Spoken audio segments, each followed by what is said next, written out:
الحمد لله والصلاة والسلام على رسول الله صلى الله عليه وسلم و على آله و صحبه اجمعین. سپاره 21 سوره لقمان هست. وجه تسمیه این سوره را چرا سوره لقمان میگن؟ به خاطر از اینکه در اینجا در قرآن عظیمشان تعداد زیادی از پیغمبران و اولیاء الله ذکر شده. در این سوره مبارکه ذکر یک شخصیت حکیم و دانشمند در حالی که از نگاه ظاهری و چهره سیاه پوست بود و بعضی ها میگن حتی آزاد هم نبود، لکن در اسلام شخصیت به قوم و نسب و چهره نیست، بلکه شخصیت انسان به مو دانش و علم و ایمانش است. چون این شخصیت بسیار عالی بود و در بین سیاه‌پوست ها 3 شخص در اسلام بسیار توصیف شدند که یکی نجاشی پادشاه حبشه بود که مسلمان ها وقتی که هجرت کردند از تعصب و تکبر و مذهب پرستی کار نگرفت، مسلمان ها را استقبال کرد، بالاخره به دین مقدس اسلام مشرف شد، قبلا نصرانی بود. و یکی از شخصیت های بزرگ سیاه‌پوست در اسلام بلال حبشی رضی الله تعالی عنه است که رسول الله صلی الله علیه و سلم بر از او بشارت داد و گفت که بلال وقتی مرا الله به جنت برد صدای امو پاهای یا بوتهای کسی را میشنیدم. وقتی پرسان کردم که کی هست که صدای پایش در جنت است، گفتن که بلال رضی الله عنه هست. و سومین شخصیت بسیار عالی لقمان حکیم است که با حکمت در قرآن عظیمشان توصیف ازی شده. به این خاطر برای مسلمان ها بسیار مهم است. الحکمت ضالة المؤمن. حکمت کس میگه یک چیز گم شده فرد مؤمن است. فاخذها حیث وجدها. اما حکمت در هر جایی که یافت او میگیره. بناهن الله متعالی را بر ما و شما معرفی میکنه و شخصیت حکیمانه شه تا ما از الفاظ و سخنهای ازی استفاده بکنیم در شخصیت سازی خود. به می قسم قرآن عظیمشان شخصیت های بزرگ مثل در بین دخترها بی مریم، در بین خانم ها آسیه خانم فرعون، در بین خانم ها در عصر رسول الله صلی الله علیه و سلم، در بین جوانا ابراهیم علیه السلام و اصحاب کهف. این شخصیت های بزرگی هستند که همیشه در قرآن از اینا صحبت میشه به خاطر شخصیت سازی انسان مؤمن. این سوره مکی هست و طبعا امو خاصیت سوره های مکی همیست که در اونجا زیادتر دلایل وجود و وحدانیت الله متعال بیان میشه. توحید با اقسام سیگانش که توحید ربوبیت است، الوهیت است، اسماء و صفات است، اینا بیان میشن و همچنان رد شرک و نتایج توحید و نتایج شرک بیان میشه با ادله. اعوذ بالله من الشیطان الرجیم. بسم الله الرحمن الرحیم. الف لام میم حروف مقطعات است. الله اعلم بمراده. تلک، الله متعال میگه تلک آیات الکتاب الحکیم. ای مسلمان ها، این آیاتی که در مقابل شما قرار دارین و شما این تلاوت میکنین، اینا اول بسیار دارای مقام عالی هستند. با لفظ تلکه که اشاره به بعید است، یعنی از مقام بالا نازل شده. این آیات است، دلایل قدرت الله است، دلایل توحید است، دلایل حکمت است، دلایل بخاطر حقوق انسان است، دلایل برای انسان سازی هست، دلایل برای جامعه سازی هست، دلایل برای نظام های مختلف سیاسی، اقتصادی، اعتقادی، عبادی، اخلاقی، تعلیمی، تربیوی، رزمی، نظامی در بین ازی هست.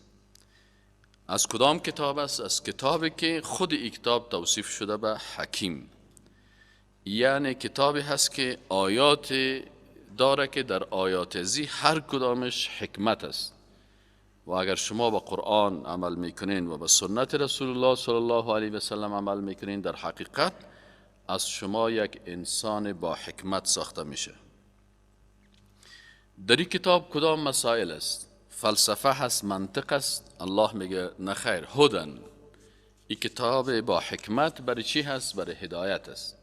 برای کی هدایت است؟ برای تمام بشریت، بدون در نظر داشت قوم یا نسب یا رنگ یا چهره یا زبان.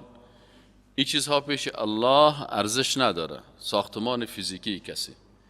به این خاطر انسانهای سیاپوست مثل لقمان نامش در قرآن ذکر میشه و انسانهای سفید پوست و بسیار خوشقواری مثل ابو لهب به زشتی یاد میشه. پس انسان نباید به چهره خود یا به رنگ خود یا به نسب خود یا به قوم خود یا به زبان خود یا به مال خود افتخار بکنه. قرآن کتاب هدایت است برای هر انجینیر و دکتر و انسان عادی، متعلم و محصل، انسانهای بسیار عادی و غریب، حتی جوالی و دکاندار و خیاط و نجار. این قرآن برای همه هدایت است. تنها هدایت است الله متعال میگه و رحمتا، و همچنان رحمت است برای کی؟ برای کسایی که محسن هستن، للمحسنین، نیکوکار هستن. محسنین قرآن چه قسم تعریف میکنه؟ ما و شما تعریف های انسان محسنه چند تعریفش گفتیم. از این خاطر وقتی یک تعریف گفته میشه به این معنا نیست که محسن یک تعریف داره، مجموعی از تعریف هایی داره که تا که انسان واقعا این تعریفات، این صفات، انسان نیک بر ما و شما، انسان با شخصیتی که پیش الله شخصیت از او ارزش داره، او رو بر ما معرفی میکنه به اشکال مختلف. الذین کسایی هستند که یقیمون الصلاة، اقامه نماز میکنن. اقامه نمازی مانا که به خاطر نمازو که یکی از عبادات مهم اسلام است، ستون دین، اینا استاد میکنن. در خانه که نماز نیست، اولادای کسی که نماز نمیخونه، انسانی که نماز نمیخونه، در حقیقت ستون دین ازی شکسته هست. از این خاطر الله میگه بعد از این که زیربنای اسلام که توحید است، عقیده صحیح است، این رو یاد گرفتین، برای ساختمان شخصیتتان باید اقامه نماز بکنین تا ستون دین که نماز است ای برپا شود. و یؤتون الزکات، و اینا وقت پولدار باشن، امکانات مالی داشته باشن، در اینجا هم عبادت های مالی را انجام میدن. پس یکی توحید در عبادات بدنی با یقیمون الصلاة است و توحید با عبادات مالی با زکات است. و هم بالآخرت هم یوقنون، و همچنان اینا به آخرت هم یقین دارن. اشخاصی که این صفات داشته باشن اینا چی جایزه دارن؟ الله متعال میگه اولئک علی هدی من ربهم، کسایی که صفات دارن الله اونا را هدایت کرده، اینا بر هدایت هستن از جانب ربشان، پروردگارشان. و اولئک، و همه گروه مردم، هم المفلحون، اینا کامیابا هستند. در مقابل از اینا کدام مردم ها قرار دارن؟ در مقابل این مردم های محسن انسان های فاسق و فاجر و مشرک و منافق و کافر قرار دارن. الله متعال اونا را هم به خاطر از این معرفی میکنه تا ای که مسلمان ها اونا را بشناسن، و یا ای که اگر در وجود کسی این صفات است از این صفات زشت اجتناب بکنه. یکی طب، در قرآن دو قسم طب هست، یکی طب وقایوی هست و یکی هم طب معالجوی هست. طب وقایوی قرآن مجموعی از نسخه های در قرآن است. یکی طب معالجوی هست، یکی طب وقایوی هست و یکی طب روانی هست. طب روانی قرآنی مسائل روانی و سایکولوژی که بر انسان تعلیم میده. طب وقایوی قرآن بر ما عیب ها و زشتی ها و میکروب ها و ویروس ها را میگه که شخصیت متلاطم و پراگنده و منفی میسازه. طب معالجوی قرآن که هست باز ای علاج بسیاری از امراض بیان میکنه. پس در قرآن عظیم شان آل اینجا ای آیات قرآن میگه شما سعی کنین در طب وقایوی که آیا به این مرض ها مبتلا هستین یا نیستین. اگر نیستین شخصیت آنالیز، اگر هستین خود معالجه بکنین و اگر در وجود کسی هست شما خود از او وقایه بکنین. و من الناس و بعضی از مردم من کسانی هستند که من یشتری یعنی کسی است که میخره لهو الحدیث. لهو الحدیث در این تفاسیر مختلف است. وقتی از عبدالله ابن مسعود رضی الله تعالی عنه پرسیده شد که منظور از لهو الحدیث چی هست ای صحابی رسول الله صلی الله علیه و سلم، عبدالله ابن عباس گفت که قسم به الله هست که در اینجا منظور از لهو الحدیث چی هست؟ موسیقی هست. از این خاطر در یک پارچه موسیقی امروزی بیشتر از 30 گناه هست. الفاظ شرکی 1 گناه، الفاظ فاسقانه 2 گناه، استفاده از وسایلی که معازف است این 3 گناه، ضیاع وقت 4 گناه، ضیاع مال 5 گناه، در معرض قرار دادن ناموس مسلمان در مقابل دیگران این دیگر گناه، مجلس اسلامی را به مجلس شیطانی مبدل کردن این دیگر گناه، فحشا و منکر نشر کردن این دیگر گناه، وسیله دادن برای کافرها که اکثرا کافرها از طریق موسیقی افکار خود پخش میکنن، اون دوها عقیده خود از طریق موسیقی پخش میکنن. هیوی میتال و بلک میتال 2 موسیقی خطرناک شیطان پرستا هست. حتی شیطان پرستی را به نام هیوی میتال و بلک میتال از طریقش موسیقی حتی شیطان پرستی را رواج میدن. از طریق موسیقی بسیاری از اعتقادات غلطی را مثل که سامری از طریق طلاق یک زیور بسیار با ارزش است، از طریق عزیز زیور گوساله را ساخت، برای مردم گفت که العیاذ بالله خالق متعال در داخل امی گوساله داخل شده، شما برین به این گوساله سجده کنین. این فلسفه گوساله پرستی است. و از طریق موسیقی اشخاص میگه پرستش بکنین، اشعاری را میخوانن که میگه در این شخص العیاذ بالله خالق متعال داخل شده. نصرانی ها از طریق موسیقی در مقابل مجسمه ساختگی که منسوب به عیسی مسیح هست از طریق از این مجسمه چی میکنن؟ میرن و پیش از مجسمه عبادت میکنن. چرا؟ میگن عیسی مسیح ناسوت بود، یعنی انسان بود، از یک انسان تولد شد لکن لاهوت شد به اله مبدل شد. وقتی که میگن العیاذ بالله روح القدس که منظورشان خالق متعال است، میگه در داخل وجود از چی شد؟ داخل شد. عقیده حلول. پس عیب‌های موسیقی زیاد است. تقریبا ما یک وقتی دقیق وقتی که نوشته کردم 30 گناه در یک پارچه موسیقی هست که با هر گناه اگر یک لعنت بالای انسان داخل شود، در یک مجلس موسیقی 30 لعنت الله بالای مردم نازل میشه. از این خاطر بهترین تفسیر قرآن رسول الله صلی الله علیه و میکنه و بهترین تفسیر بعد از رسول الله صلی الله علیه و کی میکنه؟ اصحاب رسول الله که شاگردای مستقیم مکتب نبوت بودن.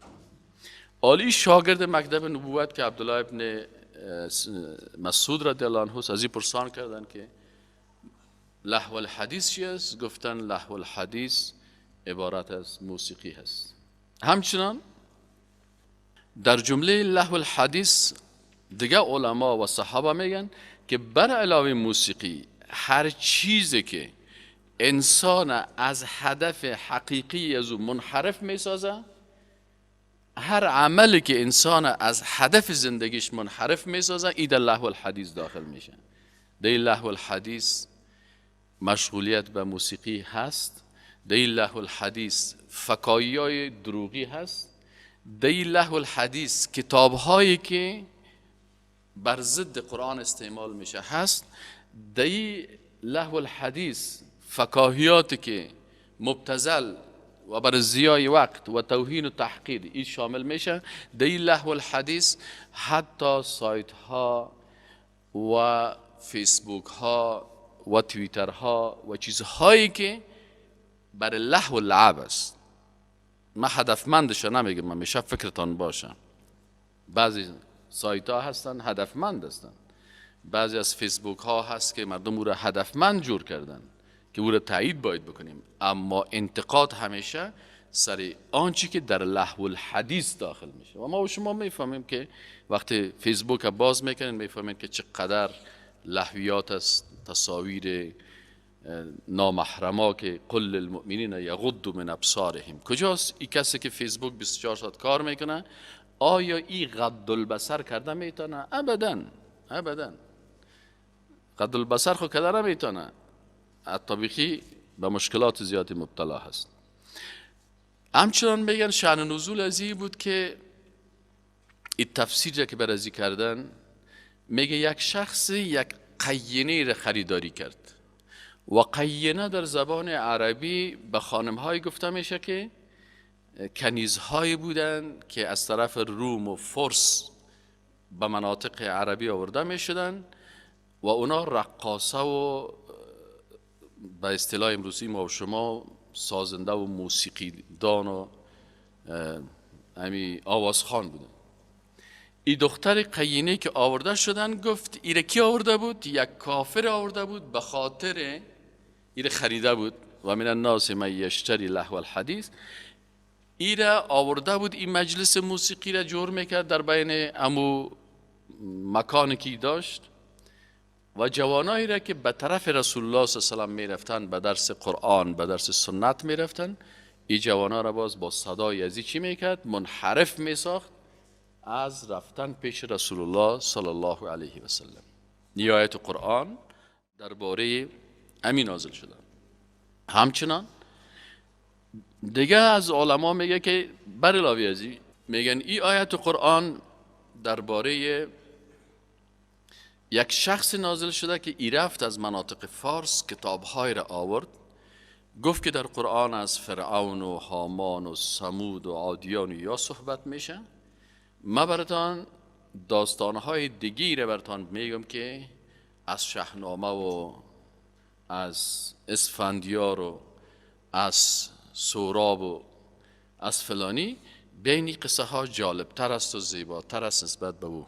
آیت قرآن نازل شد و من الناس و بعضی از مردم هستن من کسانی که یشتری، ای شخص یا امی مردم خریداری میکنن لهو الحدیث. شما بعضی اوقات مثلا مسائل دقیق زبانی بحث نمیکنم به خاطر از اینکه در مجلس کسایی که نحو و صرف زیاد نمیفهمن برشان ثقیل تمام نشه. در بعضی کلمات مثلا اینجا میگه و من الناس و بعضی از مردم من یشتری، بعضی کسا میگن یشتری، خب برای یکی شما جمع گفتین. در زبان عربی کلمه من که هست برای مفرد مثنی و جمع کلش استعمال میشه و بعضی اوقات وقتی که من استعمال میشه اینجا یشتری میگه به اعتبار لفظی را مفرد ساخته، لکن معنای ازی چی است؟ جمع است. بعضی چیزای بلاغی و بعضی چیزای اسالیب قوی زبان عربی هست که ما نمیتونیم کلش در، چون ترجمه ما ترجمه مختصر است مختصر است که این ترجمه را باید ما یک ختم بکنیم. پس من معذرت میخوایم که بعضی اوقات من نمیتونم بر شما تفصیلای بیشتری در این راستا بتونم به خاطر وقت. به هر صورت یک نقطه مهم میگم که شما را به تشویش نفتین. و من الناس، و بعضی از مردم من کسانی هستند که یشتری خریداری میکنن لهو الحدیث، وسایل موسیقی را، موسیقیدان ها را. این شامل میشه برای تلویزیون هایی که برنامه های ساز و موسیقی میگیرن. بعضی اوقات دخترها را، آوازخوان‌ها را از خارج میارن و در اینجا مردم چی میکنن؟ مصروف به این گپا میسازن. پس متوجه باشن رئیسای محترم تلویزیونی که کار میکنن، متوجه باشن مسئولین محترم خانواده هایی که در عروسی اولادهای خود پسرها و دخترها و موسیقی را میارن، پسرها و دخترها برای رقص. پس کل از اینا شامل هستن. و یا کسانی که کتابهایی را تألیف میکنن، مجلایی را میسازن، سایت هایی را میسازن که کلش در مقابل اسلام قرار میگیره. حکم از اینا چی است؟ الله متعال میگه و من الناس، بعضی از مردم من کسانی هستند که یشتری میگیرن، میخرن لهو الحدیث. این لهویات را خواه کتابای فکایی و مذاق باشه، خواه موسیقی باشه، خواه موسیقیدان ها باشه، خواه سازنده و نوازنده و آوازخوان باشه، و یا مجالس رقص و نایت کلاب ها باشه، یا هتل هایی که از طریق ساز و موسیقی و خواندن و ایگپایی شامل میشن که صاحبای هتل بسیاری وقتا برنجش حلال است، غذایی که پخته میکنه حلال است، لکن همین غذای خود از طریق همین تلویزیونی که دی رقص است و این خواندن هایی که دی لاسپیکر میمانه حرام میسازه. اینا کل زیاده داخل میشه. و من الناس من یشتری لهو الحدیث. لهو الحدیث کلام بیهوده که شامل همه از بدی ها میشه. چرا ایره خریداری میکنن؟ لیضل عن سبیل الله، تا مردم گمراه بسازن از راه الله به غیر علم. این مردم ها بسیارشان علم ندارن. اگر اینا از قرآن و سنت با خبر می بودن، علم درست می داشتن، این کار نمی کردن. یک عادتشانی است. و یتخذها هزوا، دوم کاری که میکنن احکام اسلام یعنی قرآن سنت و مسخرگی میگیرن. یعنی میخوان که سر از او مسخرگی میکنن، این زشتی ها را جاگزین مجالس قرآن و سنت بسازن. الله متعال میگه اولئک لهم عذاب، بر از اینا عذاب خود روز قیامت هست، لکن بعضی اوقات عذاب علیم از دردناک است. اما بعضی اوقات میگه بر از اینا باز عذاب مهین است. با وجود از اینکه جسم از اینا و روح از اینا عذاب میشه، الله متعال میگه در اونجا یا بسیار توهین میشن، تحقیر میشن، ذلیل میشن، و ملائکه اینا را با الفاظ زشتش باز اینا را یاد میکنه که شما مردم این قسم بودین. از این خاطر اینا در پالوی عذاب فیزیکی جسدی و روحی، عذاب سایکولوژیک و روانی هم میبینن. عذاب مهین یعنی توهین کننده، رسوا کننده و ذلیل کننده. دیگه صفت از این مردم های بدبخته که شما اونا را بشناسین، بر علاوه لهو الحدیث، در این لهو الحدیث همچنان تاجرای داخل میشن که CD ها و کست ها و برنامه های گمراه کننده مثل وسایل قمار، وسایل مثلا فحشا، اینا را هم وارد و صادر میکنن. کل از اینا در داخل میشه. و کسایی که در این حکم از این آیت داخل میشه، از اینا ماششان هم حرام است، لباسشان هم حرام است، و عبادتی که انجام میتن عبادتشان هم الله قبول نمیکنه. وقتی که ماشت حرام بود، کسی 40 روپه یک چیز را خریده باشه، 1 روپیش حرام باشه، الله عبادت از را قبول نمیکنه. پس کسایی که لهو الحدیث، کتاب ها و مجله ها و CD ها و کست ها و موسیقی و وسایل موسیقی و وسایل ساز و وسایل رقص و وسایل گمراهی و نایت کلاب و این هتل‌هایی که به این شکل هستن، این معاش کارمندش هم حرام است و عایدات همین مالک هتل هم حرام است. بازی بیچاره میخیزه حج میره و عمره میره و عبادت میکنه و ریش میمانه و بازی چیزاست. متوجه هستین؟ ترسم نرسی به کعبه اعرابی که این ره که تو میروی به ترکستان است. این راهی که تو میری الله را راضی نمیسازه. دیگه صفت از اونها چی است؟ و اذا تتلا علیه آیاتنا، وقتی که بالای از اینا خوانده شود آیات قرآن عظیم شان، ولا مستکبرا، با صفت دیگه مردم های بیدین چی است که باز با شنیدن آیات قرآن باز روی دور میده با بسیار تکبر. شاید در مجلس ما و شما هم یک کسی یک روز به اینجا یک دقیقه بشینه، باز که چند دقیقه کلمات شروع باز سونچریش سعی کنی که تو پشت خدا دور میده و با غرور میخیزه میره. این الله متعال میگه این منافق است، این بیدین است، این فاسق است، این فاجر است، این عادتشان است. فقط شما بشناسید خدا وقایه کو که خودت دی داخل نشوی، و اگر کسی را میبینی عادتش است هیچ رای نزن. به خاطر از که باران که در لطافت طبعش خلاف نیست، در دشت لاله روید و در شورزار خس. باران عین باران است، در باغ بالا گلهای لکس لکس میروید،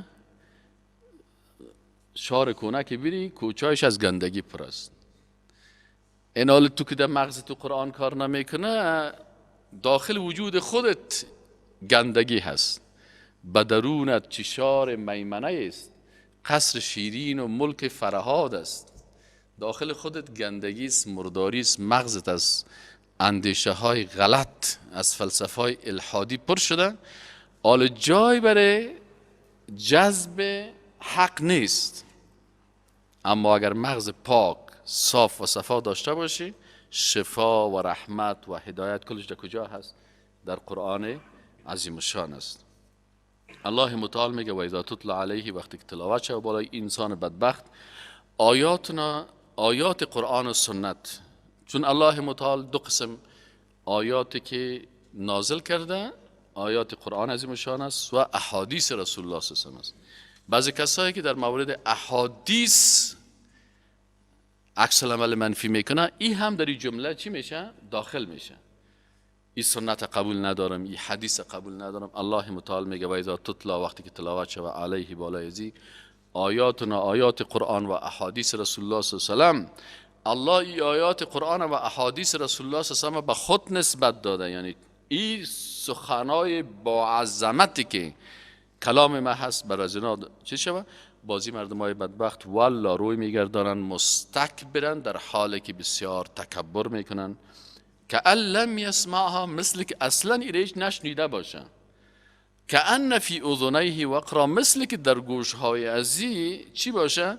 یک وزن گرنگ که انسان کر میسازه. وقر، کری. فبشره، الله متعال میگه این توهین کنین. الله این ببینید سایکولوژیک از نگاه روانی خب بشارت برای انسان که چیز خوبه برش بشارت میدی. مثلا یک دوست میگه که مبارک باش اول نمره شدی عمومی، اما یک نفر در 6 مضمون چانس خورده، تو برش میگه اوه مبارک در 6 تا. این در حقیقت میخوای که خوب ذلیل بسازی. یگان وقت یگان تا کادم مثلا در صنف که ما رقابت داشتیم، بازوس یگان تا میخواست اول نمرگی را که بگیره، باز که نتایج اعلان میشد باز میامده برش میگه اوه مبارک علیک. چی مبارک؟ میفت لالایت اول نمره شده، تو خطا خوردی. یک دفعه رنگش دیگه بسیاری را زور میداد. حال الله متعال میگه فبشره، اینمی انسان که همی صفات داره ایره بشارت بده. سخن توهین آمیز الله برای میگه که تحقیر است، برش بگو که به عذاب علیم، عذاب بسیار دردناک و زشت الله نصیبت میکنه. دردناک. خوب، ان الذين آمنوا، یقینا کسانی که ایمان دارن و عملوا الصالحات و اعمال صالحه میکنن، لهم جنات النعیم، برشان جنت های چیز پر از نعمت است، خالدین فیها، همیشه داری میباشن. وعد الله حقا، وعدی الله حق است. و هو العزیز، الله غالب است. فی انتقامه من اعدائه، غالب است در انتقام گرفتن خود از دشمنایش. الحکیم فی ما شرعه، و همچنان الله بسیار با حکمت است در آنچه که او را قانون و شریعت ساخته است. الله متعال قدرت خود بیان میکنه که او خالقی که خلق السماوات بغیر عمد، الله ذات است که خلق کرده آسمان ها را بغیر عمد ترونها. اصحاب رسول الله صلی الله علیه و سعی کنین یک اعجاز علمی قرآن است. من دیروز تفسیر می خواندم، تعجب کردم که صحابه قرآن چقدر زیبا میفهمیدن. یک تعدادشان گفته بودن که بغیر عمد ترونها یعنی آسمان بدون ستون خلق شده. یک تعداد صحابه دیگه گفتن نه، معنایش این قسم است که بغیر عمد ستون داره لکن بدون ستونی که شما او را ببینین، یعنی شما ستونایش دیده نمیتونین. و امروز ساینس امروز کشف کرده که آسمان چی داره؟ ستونهایی داره غیر مرئی. و این آیت قرآن وقتی که میخوان بسیاری از اینا مسلمان میشن. و همچنان این خالقی که این آسمانه با ستونهایی که شما او را دیده نمیتونین خلق کردن و یا با قدرت خود بدون ستون خلق کرده، همچنان و القا فی الارض رواسی و همچنان در زمین افگنده هست چی را؟ رواسی کوها را ان تمید بکم که شما را حرکت ان لا تمید بکم تا شما را حرکت نده. در آغاز میگه وقتی که زمین خلق شده بود زمین مثل کشتی وار معلوم میشد. وقتی ملائکه در سر زمین آمدن دیدن مثل که در کشتی سوار باشن، اما تا حرکت میکرد احساس حرکتش میشد. این قسم دیگه میره. الله متعال کوها را بالای ازی خلق کرد مثل میخا که اگر زمین در دوران خود هم باشه انسان حرکت زمین احساس نکنه تا خلل عصبی بر ازی پیدا نشه. این نعمت الله هست. و بث و نشر کرد فیها در امی زمین من کل دابه هر قسم از جنبنده، چی چارپای است چی دو پای است و چی هم موجوداتی که بالای سینه بدون پای در حرکت هستند. و انزلنا و الله متعال میگه که ما نازل کردیم من السماء ماء. بسیاری وقتا گزارشات هم میخوانین که دیگه مردم افغانستان میمره، دیگه تباه میشه، 2 سال بعد دیگه قطره او یافت نمیشه، کل چاهایشان خشک میشه. این گزارشات است. باز مردم بیدین دیگه که وای بر سرم بگریز، برو فرانسه، برو ایتالیا. یک دفعه الله متعال میگه بیا که براتون اقا برف ببارم که باز موترایتان هم در سالنگ حرکت کرده نتونه. باز سعی کنین که از کوها و دریاها را چی میکنن؟ جاری میکنن. قدرت الله هست. شما همیشه بعضی کساس همین کل فکر و هوشش و عقیدش به طرف گزارشات انسانی هست. و چاهایی که خشک بود امیال نداد. یک هفته بعد چی شده؟ یک هفته کل چاهای شهر کابل پس چی شده؟ میگه چیزای ما کار میکنه. یکی قدرت مخلوق است، یکی قدرت خالق است. شما اگر مطابق حکم الله کار میکردین الله از آسمان زمین نعمت براتان روان میکرد. و انزلنا، الله میگه ما نازل کردیم من السماء از آسمان ما ان آب را فانبتنا فیها من کل زوج کریم. باز رویانیدیم نباتات را رویانیدیم. انبتنا یعنی نبات رویانیدیم. فیها در امی زمین من کل زوج کریم از هر جفت بسیار خوب. آل نباتات هم جفت داره. مردمایی که ساینس نمیفهمن میگن نباتات خو حیوانات واره نیست که نر و ماده داشته باشه. برش میگیم نیست. قرآن عظیمشان میگه که حتی نباتات هم مذکر و مؤنث داره. باز یگان تاش میگه چی قسمی ازدواج میکنه. میگم باز از طریق باد ازدواج میکنه. ایره کی میگه؟ قرآن میگه. میگم نه، قرآن میگه برای دانشمندا. ساینس چی میگه؟ ساینس میگه بله نباتات هم چی دارن؟ مذکر و مؤنث دارن. کی میگه این گپه؟ یک استاد دانشمند است پانزه زراعت بیار که برات تشریح کنه. باز وقتی کی رو بشنوه باز گردنشون چی میشه؟ مشکنه. باز میگن واقعا کلام کی است؟ الله است. چرا وقت رسول الله هم استاد زراعت نبود کی کلام پیغمبر باشه؟ کلام الله هست که عالم الغیب و شهاده هست و معجزه قرآن دائمی ساخته. هذا خلق الله. الله میگه اینی خلقت الله هست. فارونی، پس شما مرا نشان بتین که ماذا خلق الذین من دونه، این بت‌ها و این قبرها و این مخلوقات را که شما پرستش میکنین، این فیلسوف‌هایی را که شما نظریاتشان میپذیرین، این مکاتب فکری و فلسفی و سیاسی که ادعای ربوبیت میکنه، الله میگه نشان بتین که کدام از اینا کدام زمینی را خلق کردن، کدام سیاره‌ای را خلق کردن، کدام آفتابی را خلق کردن، کدام مهتابی را خلق کردن. کلشان تسلیم اینمی مخلوقات الله هستند. نهایتش از مرغا چی میکنن؟ پچکاری میکنن که مرغ 2 هفته‌ای را چاق بسازن به اندازه چی؟ به اندازه 6 ماه. امی پچکاریش هم کلش مرض است. کسایی که از این مرغایی که کت پچکاری شده خورده میره، یک وقت خودش سعی کنی مثل مرغ وارامت چاق چیز روان است، پایایشان پوندیده، شکمشان پوندیده، تخته پشتشان پوندیده، یا فقط در خلقت الله تصرفات منفی کردن. پس هذا خلق الله، ای دلائل خلقت الله هست، آسمان و زمین و نزول آب از آسمان. و یا فارونی، پس نشان بتین بر ما، ماذا خلق الذین من دونه، او کسانی که بغیر از الله اطاعت میشن اونا چی خلق کردن؟ بل ظالمون، بلکه ظالما، مشرکا و مردمای ملحد و بیدین، فی ضلال، در گمراهی هستند، مبین که واضح و آشکار است.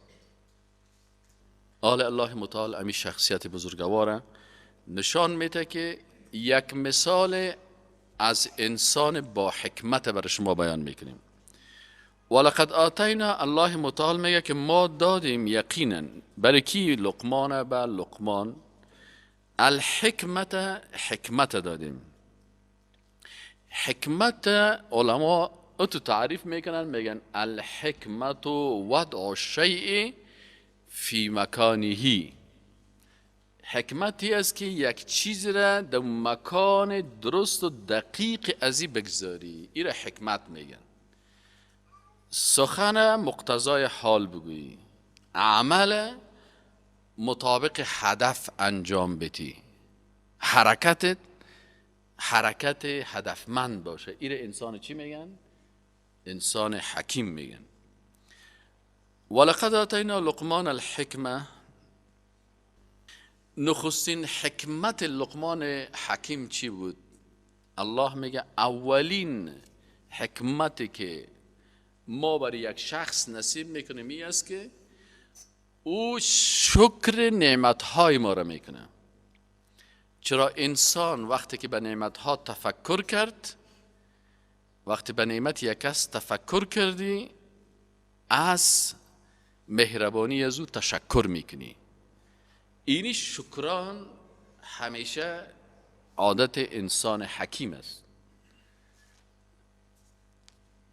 از این خاطر یک شاعر چه خوب میگه آن کس که تو را شناختی، فکر میکنه، میگه یا الله، آن کس که تو را شناخت جان را چی کند؟ فرزند و عیال و خانمان را چی کند؟ حالا ما خود تو را شناختیم، این فرزندی، عیالی، خانمان، این چیزایی است که کلش تو برم دادی. دیوانه کنی، هر دو جهانش بخشی. وقتی که مرا دیوانه کردی، یعنی منظور از دیوانه یعنی هوشیار حقیقی که کلگی به نظر از این دیوانه معلوم میشه. این مردمایی که شکر نمیکنه، باز بر از این کسی که محبت حقیقی به همراه تو داره، باز بر از این هر دو دنیا را میتیش، هم دنیا را میتیش هم آخرت را میتی. باز میگه دیوانه تو، کسی که تو را زیاد دوست داره و منتظر ملاقات تو هست، دیوانه تو هر دو جهان را چی کند؟ پس کسی که نعمتها را درست فکر میکنه، اگر شما یک روز امی جسم زیبایتان را قیمت گذاری بکنین، یک روز اینترنت بشین ببین که اگر من چشم نمیداشتم چشمای مرا چند عملیات میکردین، اگر در یک حادثه ترافیکی چشم از دستم بتم، یک دو چشم جدید بر ما بسازین، چند مصرف داره؟ اگر گرده ها این کار نکنه، قیمت گرده ها چند است؟ اگر شما با همراه یکی از پروفیسورهای هندی که در راستا کار میکنم بحث بکنین، برات میگه که اینمی تمام اعضای بدن تو پیش ما قیمت گذاری شده. چند؟ 1 میلیارد دلار. چشمم، گوشم، گردیم، قلبم. میگه بله، هر دندانت قیمت داره. خب پس برین از یک کسی پرسان کنین که هندوستان برای تداوی رفته بود، قلبت که مشکل داشت چند مصرف کردی تا که یک کمکی رو تداوی کردی.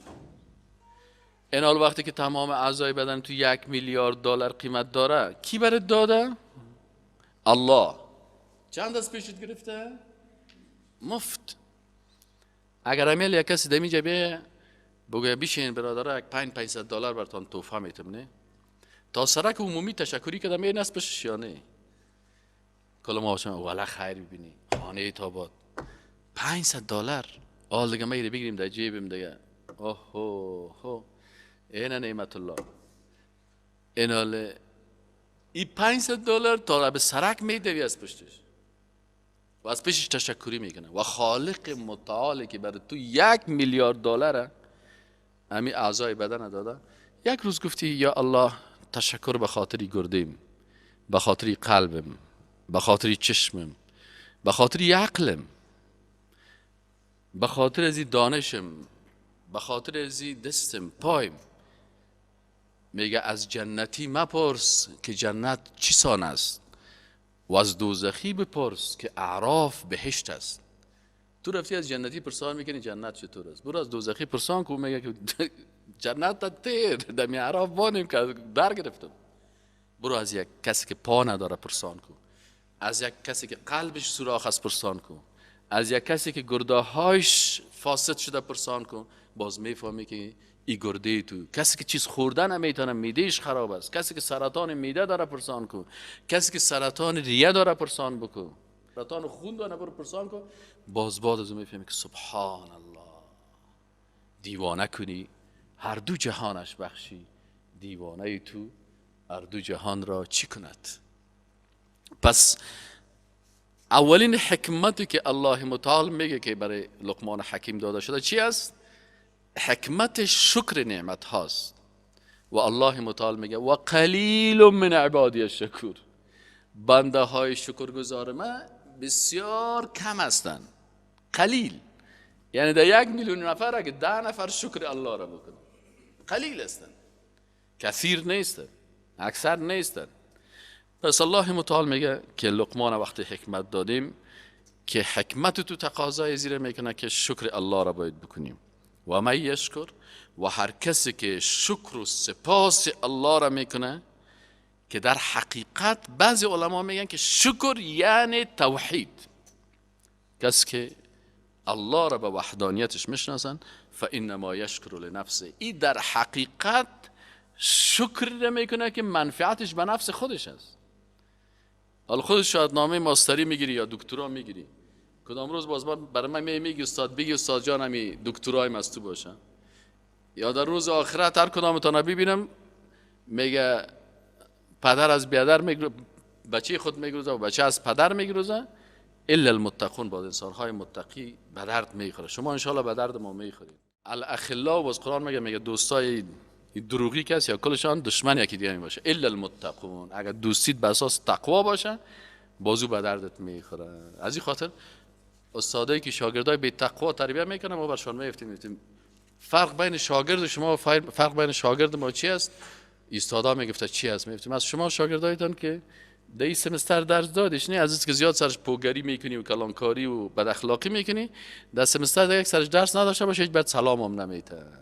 بازم گمش کن در این سمستر درس نداره چی سلام بتیم برش. شاگردشان بی ایمان استادشان.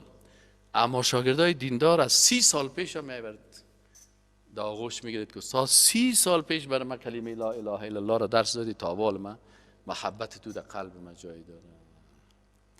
اینال و من یشکر فانما یشکر نفسه و من کفر، اینجا کفران در مقابل شکران است. کفر در مقابل ایمان استعمال میشه و کفران در مقابل شکران. شکر نعمتت افزون کند، کفر نعمت از کفت بیرون کند. اینجا میگه و من کفر، و کسی که کفران و ناسپاسی نعمت ها را میکنه، فان الله، پس یقین داشته باشین که الله غنی، بی نیاز است، حمید، حمد کرده شده هست، به شکر تو، به سپاس تو، بر عبادت تو کدام نیازی نداره و اینقدر مخلوقات داره که کل مخلوقات بر از او حمد و ثنا میگویند، به حمد و ثنای تو هم نیازی نداره.